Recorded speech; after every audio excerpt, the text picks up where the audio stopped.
Keanu Reeves joins a motorcycle excursion through the Utah desert for the season 6 premiere of Ride with Norman Reedus. On the season premiere of Trip with Norman Reedus on AMC on Sunday, Keanu Reeves accompanied Norman Reedus for a trip through the Utah desert.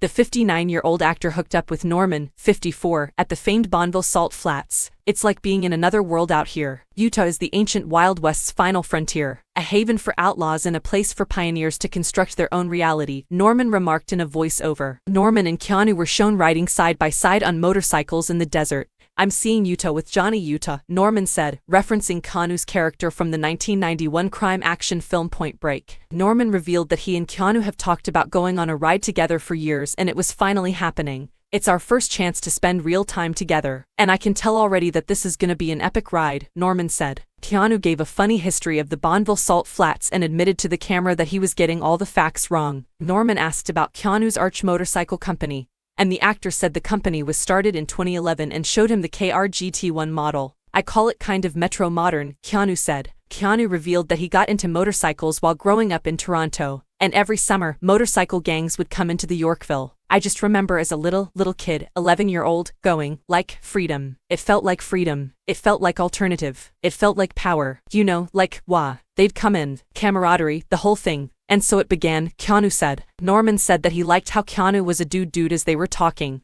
"You know, like, you're sitting on the ground, getting filthy, drinking coffee, talking about stuff like this. It's nice to see you on the ground," Norman said before they toasted each other to the journey ahead. They embarked on a 3-day, 500-mile journey through Utah that took them first to Salt Lake City, then south to a world-class racing team in Summit County before heading to Canyonlands National Park and the final ride to Moab for a celebration of motorcycles and fire. Norman admitted that he would miss riding motorcycles in Georgia where he worked on past seasons of The Walking Dead. "How many months out of a year would you shoot?" Keanu asked. 8 months, but this last season, we did almost a year and a half solid," Norman said. Keanu recalled filming for 22 months for Matrix 2 and 3 and Norman gushed about the groundbreaking films. "The best sci-fi has something to say about who we are and what we're doing. So much of it was just foresight into the world that we live in now and simulation and AI. All sorts of roads you can go down from the Matrix to apply to the modern world," Keanu said while riding on a highway with Norman. They stopped in Salt Lake City at Garage on Beck, an old auto body shop that serves chicken and waffles, and learned more about the Moab celebration from J.P. Coles, organizer of Motos in Moab.